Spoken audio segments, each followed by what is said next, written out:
Bom dia, boa tarde, boa noite, seja muito bem-vindo, seja muito bem-vinda aqui ao canal Imparável no YouTube e também ao Imparável Cast no Spotify. Hoje estamos aqui em nossos estúdios em Brasília para uma conversa especial com uma convidada muito especial. Ana Maria Chagas é filha da Dona Francisca e do Senhor Francisco. A Dona Francisca, empregada doméstica, o Senhor Francisco, motorista. Ela cresceu sempre em uma situação de muita restrição financeira. Na periferia, na área periférica de Brasília, era onde ela morava, mas ela conseguiu estudar numa região um pouco mais nobre e lá viu uma outra realidade que abriu seus olhos sobre as possibilidades que ela poderia ter ao conseguir, por meio do estudo, da dedicação, da educação, chegar mais longe. Ela não queria luxos, queria poder comprar um sorvete sem se preocupar com o valor, poder comprar um bom caderno, poder dar uma vida melhor para si e para a sua família. Aos 14 anos, ela passou no que seria o seu primeiro concurso, ali numa escola no Rio de Janeiro, SESC, onde foi estudar por 3 anos longe da família. E depois desse período, ela começou ali sua trajetória de concurseira de vez. Aos 19 anos, aprovada no ICMBio.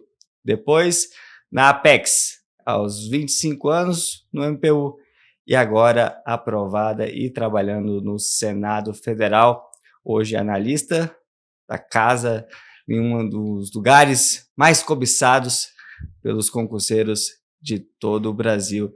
E olha que ela tinha domingos muito diferentes das outras crianças, dos outros adolescentes da sua época. Acordava com o pai de madrugada para ir vender um pedaço de melancia a R$1 na Feira da Orca, aqui em Brasília.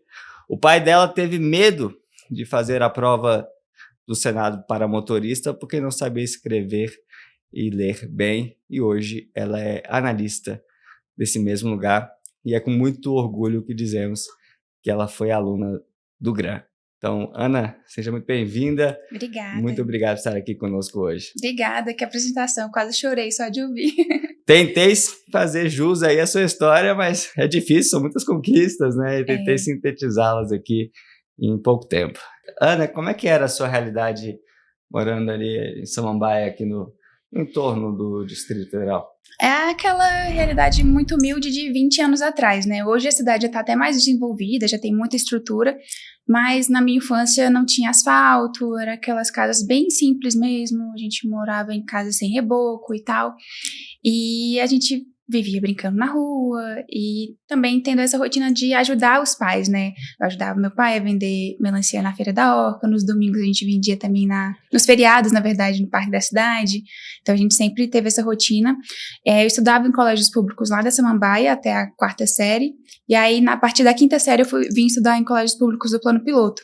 Aí foi aí que eu vi uma realidade diferente, porque enquanto eu estava lá na Samambaia, eu tinha aquela realidade ali, né? A perspectiva de trabalhos em mercados, ou que meu pai via para mim como ele falava que eu poderia ser guia turística. E eu achava maravilhoso trabalhar viajando por aí, conhecendo lugares diferentes. E aí quando eu vim pro plano piloto, eu estudar aqui, eu vi outro mundo, eu vi outra realidade. E aí foi que começou a aparecer a ambição de querer mudar, de querer sair daquele lugar e querer uma vida diferente. E você viu que era possível ter uma vida diferente?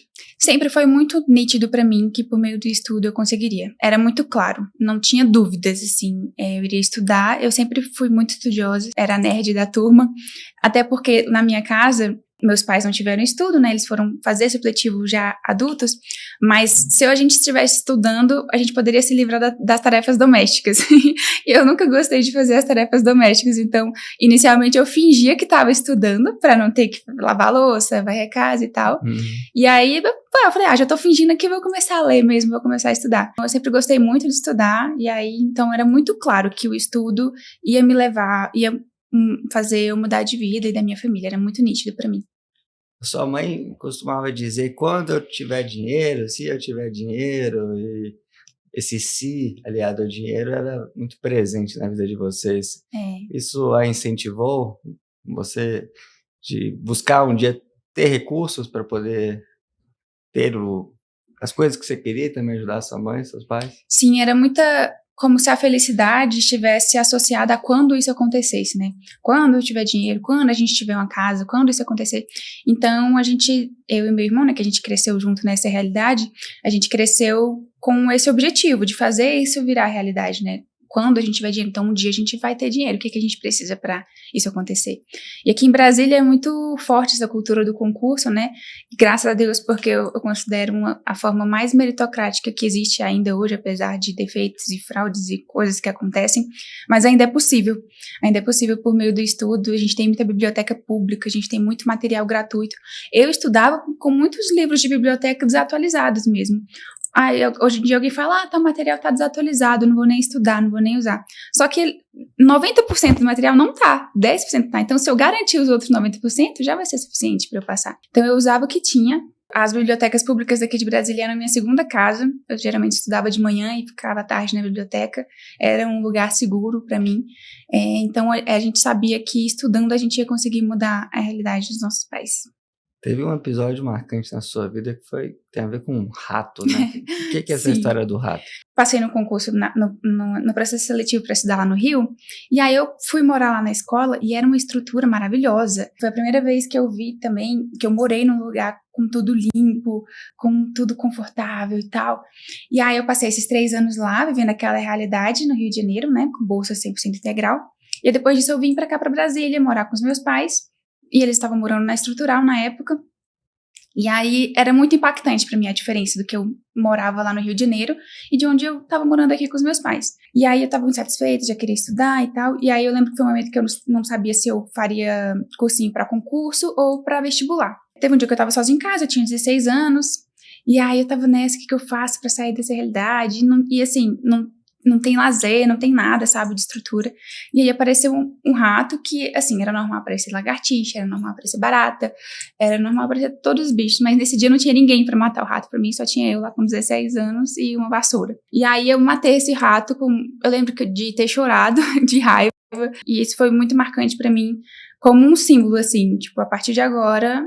Eu não quero mais isso, eu não aguento mais. E aí eu fiz o pré-vestibular da UNB, passei na UNB para Relações Internacionais, porque era o único jeito da gente fazer nível superior, né? Ou era na UNB, ou era bolsa 100% integral. Aí eu entrei na UNB, e aí como a gente tinha baixa renda, né, comprovado dos meus pais, eu consegui um auxílio permanência na UNB. A minha vida toda foi a minha infância, na verdade, foi recebendo auxílios do governo.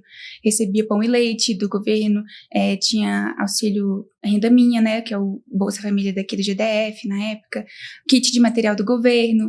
Seus pais, sua mãe era empregada doméstica e seu pai motorista? Isso, eles eram. Minha mãe já não trabalha mais e meu pai aposentou. E quando que apareceram os concursos ali, de fato? O meu irmão, o Anderson, ele é 3 anos mais velho que eu. E ele sempre foi, assim, a referência pra mim em tudo. Eu sempre segui os passos dele. Tanto que esse colégio que eu fui pro Rio de Janeiro, que mudou a minha vida também, foi ele que viu no jornal. A gente tava na biblioteca pública um dia, e aí ele abriu o jornal, e aí viu a notícia de que ia inaugurar essa escola. Eu fui no primeiro ano de existência e tal. E ele falou, Ana, você tem que fazer esse processo seletivo. Tem que passar pra você ter a oportunidade que eu não tive. E ele... foi o primeiro a passar no concurso. Ele passou no concurso com 18 ou 19 anos no Ministério do Meio Ambiente. E eu fui seguir os passos dele. Eu vi que como ele começou a ganhar dinheiro, começou a poder comprar as coisas e tal. Falei, eu quero isso pra mim também. E aí foi que eu resolvi estudar para concurso. Qual foi o primeiro que você prestou? O primeiro foi Polícia Federal, para agente administrativo da Polícia Federal. Eu peguei um período de férias da UNB, que era de 3 anos, ou 3 meses, e aí eu peguei esses 3 meses e me tranquei, não saí pra nada, e estudei, assim, o tempo todo, focada pra agente administrativo da Polícia Federal, em 2014, se eu não me engano, e aí fiz essa prova e fui muito mal, fui muito mal, eu lembro de ter feito 52 pontos, não foi suficiente nem pra ser classificada, e aí no mês seguinte... teve a prova do ICMBio, que o conteúdo estava muito parecido. Aí eu fiz a prova do ICMBio e tirei nota suficiente e fui chamada. E aí eu acho essa história muito importante para mostrar para as pessoas que cada prova é uma prova. Então não é porque eu fiz uma prova agora e fui muito mal, que agora eu tô ruim para qualquer coisa que não adianta fazer as provas. Às vezes eu fiz uma prova que não era para mim, daqui a um mês vai vir outra que vai ser para você, né? Então, tem que fazer as provas independentemente de você se sentir preparado ou não. Quanto mais provas a gente fizer, mais chance a gente vai ter de cair o que a gente estudou. Como é que a sua vida mudou depois que você começou a trabalhar no ICMBio? Nossa, tudo. Eu fiquei deslumbrada com o ambiente de trabalho, com o local. A primeira coisa que eu fiz foi mudar da Samambaia pro sudoeste, que é onde fica o ICMBio. E aí eu morava perto do trabalho, eu ia andando de casa pro trabalho. Eu tinha tempo para mim, tinha dinheiro para comprar as coisas básicas, né? Aquelas necessidades não atendidas durante a infância, a gente começa a atender. O sonho seu era comprar um sorvete, sem se preocupar, um caderno bom, essas coisas que Sim, você não podia comprar, né? Material escolar, tudo. Tanto que eu recebia kit de material escolar do Correio, essas cartinhas que a gente escreve para Papai Noel. Eu sempre escrevia na infância pedindo kit de material escolar. Eu adorava quando chegava.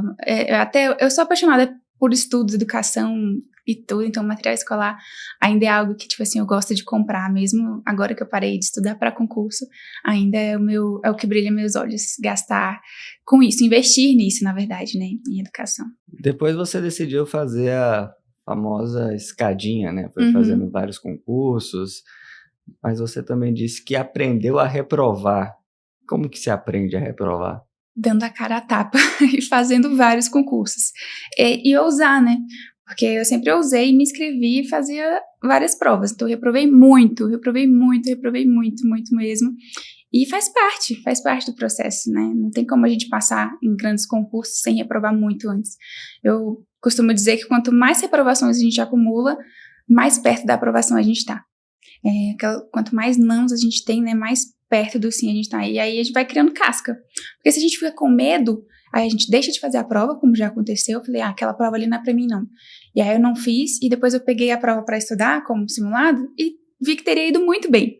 Então, depois disso, eu nunca mais deixei de fazer prova nenhuma por achar que não seria capaz. Deixa pra banca te reprovar. Não se reprove antes. Se alguém pode te reprovar, vai ser a banca.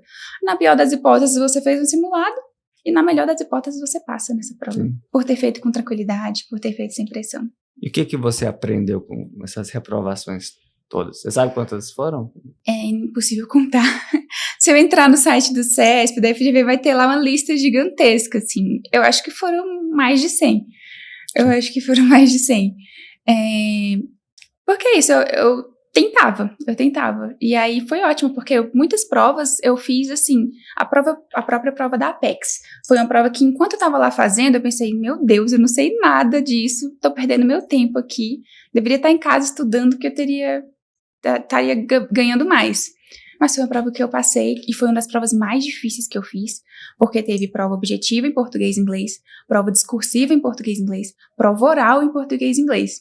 Então, depois de passar nessa prova, eu saí dali, velho, eu consigo fazer qualquer coisa. Depois de passar por essa sabatina aqui em português e inglês, e aí eu me senti imparável naquele momento, e foi aí que eu, tipo assim, minhas ambições aumentaram ainda mais, tanto que consegui passar no Senado, que é o sonho de grande parte do Brasil.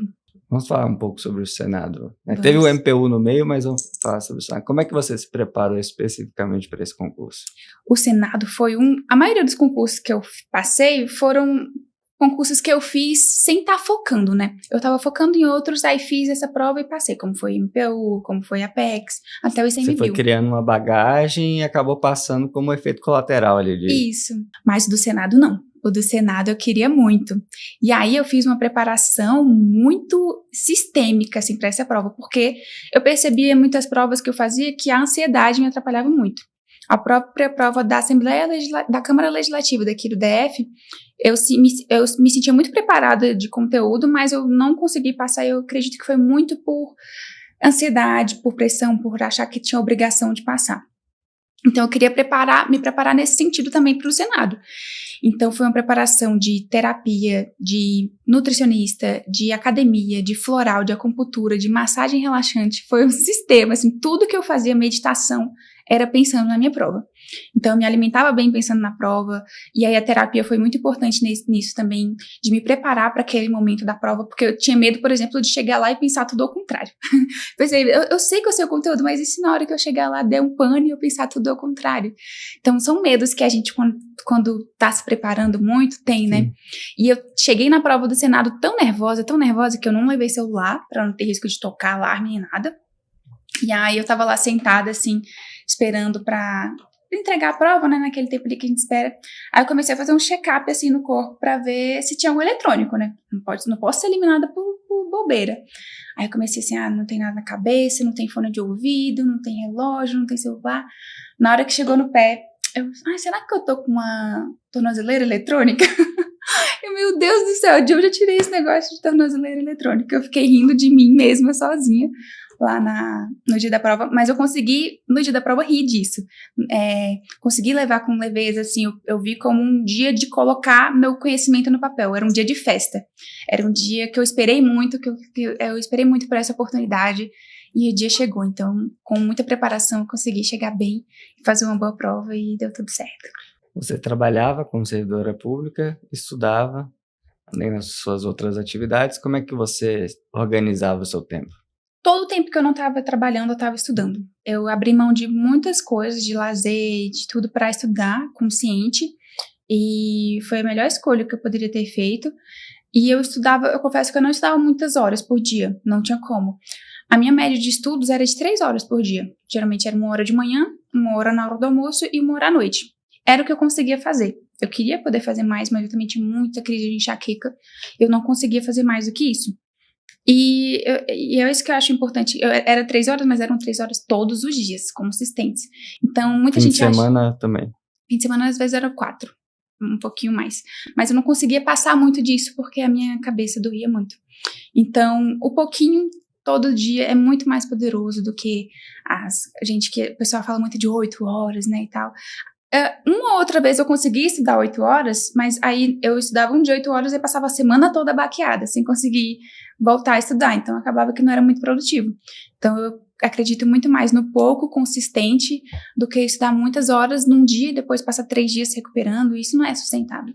E estudava mais por videoaula, PDFs, questões? Por tudo. Vai depender muito, né? Tem matérias que PDF ajuda mais, lei seca. Às vezes as matérias mais exatas tem que ser uma videoaula, né? Raciocínio lógico, contabilidade. Mas na reta final, mais pro Senado, era muita lei seca e questão. Muita lei seca e questão. E tinha alguma matéria que você tinha muita dificuldade? Contabilidade. Tinha uma época que eu estudava para a área fiscal. Antes de fazer o concurso do Senado, eu passei uns 2 anos estudando para a área fiscal. E aí eu tinha muita dificuldade com contabilidade, porque é tudo ao contrário, contabilidade, crédito é débito é crédito, mistura tudo. E aí, diante dessa dificuldade, eu resolvi me matricular em uma pós em contabilidade. Falei, não, quando tem uma coisa assim que eu não entendo, eu falei, eu preciso disso, então eu vou estudar isso até eu gostar. Eu vou começar a estudar isso aqui até ficar fácil. Aí eu me matriculei nessa pós em contabilidade, fiz... E me ajudou muito, já facilitou muito. E aí, depois disso, a contabilidade ficou mais tranquila. Como é que o Grant ajudou, né, nessa caminhada? Primeiramente, pelo material, pela qualidade do material. Tem professores renomados, professores com didática, que ajudam a gente a compreender de uma forma muito simplificada, né? O conteúdo, principalmente para quem está começando. Depois, para quem vai avançando também. E uma coisa que me ajudou foi a assinatura diferenciada para mulher também, que tem preço diferenciado para mulher. E isso é o que mais me chama a atenção como um diferencial, sabe? Além da qualidade do material, os valores e principalmente a questão social, que tem assinatura diferenciada para pessoas de baixa renda, né? Tem valores diferenciados para mulheres. Então, os valores da empresa eu me identifico muito e eu acho que é o que é importante hoje em dia, sabe? Principalmente nessas notícias que a gente tem tido aí de fraudes e tudo mais. Os valores da empresa são muito importantes porque a qualidade do material é um básico, que nem todo mundo faz, mas é um básico muito bem feito, mas vai muito além disso também. Quando e como você descobriu que estava aprovada ali, aprovada mesmo, né, no Senado, sem pendências ali? Sinceramente, só quando nomeia. Só com a nomeação que vem essa certeza mesmo. Porque, assim, quem já é concurseiro, já foi nomeado em algum concurso, sabe que é muito gradual. Não é igual ao vestibular que a gente vê o nosso nome na lista, lá tá dentro, tá fora. Então é muito aos poucos. Primeiro a gente faz a prova, aí vê o gabarito preliminar. Aí com o gabarito preliminar a gente já vê ali se tem uma chance ou não. Já dá pra gente ter uma ideia se tá totalmente fora, se tá totalmente dentro ou se tá ali no meio termo. Aí depois tem o gabarito oficial, sem ser preliminar, aí já muda um pouco de coisa. Aí depois disso vai ter discursiva, aí já muda algumas coisas também. Por exemplo, no gabarito preliminar do Senado eu tava muito fora. Aí pelo gabarito oficial eu subi mais um pouquinho. Aí tipo tava lá em 300. Aí com a discursiva eu vim pra 200 e pouco. Aí com o recurso da discursiva eu vim pra 230. Não, eu sei que no final eu fiquei em 131. Tipo assim, no final, no começo eu tava lá em 300 e pouco, e na classificação final, que era que realmente importava, eu tava em 131. Sendo que eu falava, eu só queria estar no cadastro reserva, e veio muito mais do que isso. Veio uma colocação muito melhor do que eu esperava. Então, é muito gradual essa coisa de saber em que momento. Então, são vários momentos que a gente comemora. Quando sai o resultado objetivo, quando sai da discursiva, quando sai a homologação, depois a luta pela nomeação. Então, na hora que sai a nomeação, aí que dá um piripaque, assim, a gente sorri, chora. Aí, do nada, eu tô aqui, caraca, velho, eu passei no Senado. E a gente esquece. É impressionante, isso é um fenômeno muito comum. Antes da gente passar, a gente olha assim, meu Deus, Senado é uma coisa muito distante, uma coisa muito alto nível e tal. Depois que a gente passa, parece bobagem, parece que é uma coisa comum. Mas eu faço um exercício constante de sempre me lembrar o tamanho dessa conquista. Então, e lembrar do esforço e tal, que foi para conseguir. Como é que foi a sua sensação quando você entrou lá para trabalhar o primeiro dia? Nossa, bom demais, tudo é maravilhoso. Não tem, sua lotação é ruim, sua lotação vai ser isso, vai ser aquilo, tanto faz, pode ser a lotação que for, pode ser o serviço que pode me colocar para fazer qualquer coisa. Eu tô no Senado, é o lugar onde meu pai não ousou nem ser motorista, eu tô aqui como um analista. Então, tudo é bonito, sabe? O lugar em si, né, é muito bonito, é um lugar muito... É um símbolo, né, do Brasil, então eu estou constantemente vendo momentos importantes acontecerem lá, né, as decisões do Brasil passando por lá, mas estar trabalhando lá todos os dias não vira rotina, sabe? Constantemente a gente está sempre lembrando de que é uma grande coisa. A gente está no centro do país, no centro da capital, no centro do país, então é algo muito grande que a gente lembra o tempo todo, não tem jeito. O seu pai, ele não quis fazer o concurso porque... Ele não sabia nem escrever direito na época. Ele tinha acabado de chegar a Brasília, ele cresceu no interior do Ceará, literalmente assim, plantando para comer, era aquela coisa bem isolada mesmo. E ele veio tentar a vida aqui em Brasília, chegou aqui com 19 anos, e aí foi começar a fazer supletivo. Então, assim, ele ficou sabendo que os amigos, eu não sei se ele era mensageiro de um hotel aqui em Brasília, e aí os amigos falaram que ia ter concurso Senado, então alguns iam fazer, então, mas ele não sabia nem escrever ainda. Então ele só ficou sabendo e não tinha nem condições de ir concorrer. E aí, alguns anos depois, eu tô aqui. E como é que foi a reação, ou está sendo a reação dos seus pais aí, ao ver a filha exercendo esse cargo, podendo estar ali no centro das decisões mais importantes do nosso país? É muito orgulho. Assim, muitas vezes, eles, por terem a origem humilde, eles não têm nem a noção que a gente tem, sabe? Das informações que a gente tem.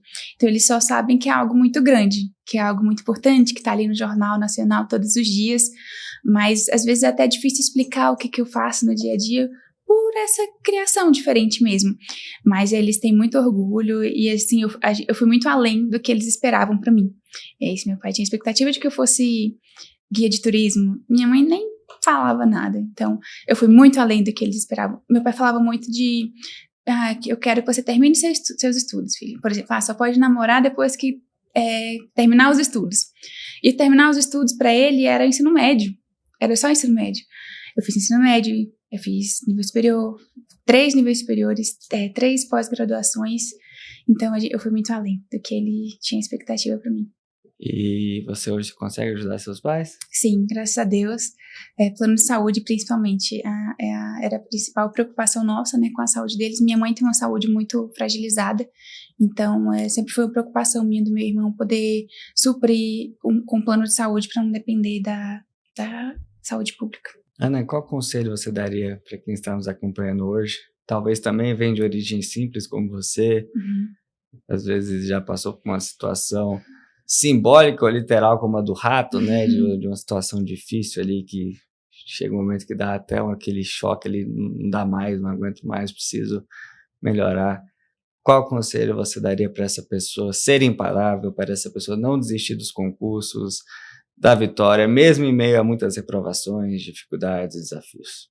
É muito difícil lidar com a reprovação. Então, cada reprovação que a pessoa tiver, não veja como uma coisa negativa. Cada reprovação é uma coisa positiva que está ali acumulando experiência, e a cada reprovação que a pessoa tem, ela está mais perto da aprovação. Então, não desanima com a reprovação, ela faz parte. Quanto mais reprovação você tiver, mais perto de passar você está. Ana, muito obrigado pelo seu tempo, pela generosidade de vir até aqui conversar com a gente. Perto do seu lugar de trabalho, né? Você pertinho. trabalha aqui perto, a gente está no centro também aqui do mundo dos concursos. E sempre um prazer olhar nos olhos dos nossos alunos e ver essa vitória que você merece, pela qual você batalhou tanto. Muito obrigado. Obrigada. É uma honra poder compartilhar essa história e inspirar outras pessoas também. E muito obrigado a você que nos acompanha aqui no canal Imparável. Pedimos que deixe seu like, deixe seu comentário, ative as notificações clicando aí no sininho, se você estiver no YouTube, ou nos acompanhe no Spotify ali, que você pode seguir todos esses podcasts e escutá-los quando e como quiser. Até a próxima. Fique com Deus. Tchau, tchau.